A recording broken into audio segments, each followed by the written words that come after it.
everybody, Jake here with TrendSpider to do the FANG analysis for the weekend update, which is Facebook, Amazon, Netflix, and Google. So before that, happy Thanksgiving, everybody. Hope you had a great holiday and are ready for some trading next week. To start off with, we have the daily versus the weekly on Facebook.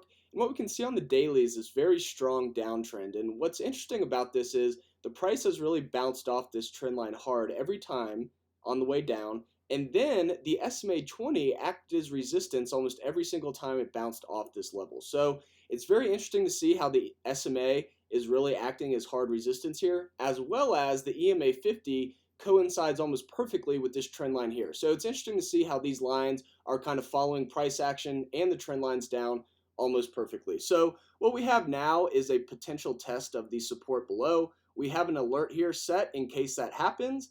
And from a longer term perspective, we did break down through this support area that has been around now since about 2013. So this is a pretty big deal that we broke down through this, but the thing to keep in mind here, a couple things on the lower indicator side.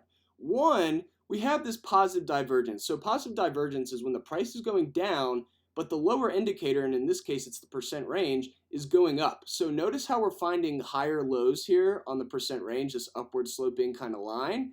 And then we're finding lower lows on the price action. So generally when this happens, we sometimes can see a reversal. We'll have to see what happens, but from a different perspective, we can see that the RSI is more oversold than it has been in literally since this entire stock even kind of started to be publicly traded. So this is definitely an interesting setup with oversold levels not seen in years, as well as the MACD. I mean, the MACD just continues to go straight down. We haven't seen this type of action since the life of Facebook has been around. So in this case, this could be a little bit of a different scenario than the last times that have happened in the past. So we'll just have to see what happens here. But at the end of the day, this is a pretty common theme across the board right now with FANG stocks. They're all looking pretty bearish, and this could mean that there is more downside on the way in the broad markets. Thanks so much for listening in. Happy Thanksgiving again, and please check out our other 3 videos on Amazon, Netflix, and Google. Have a great Sunday.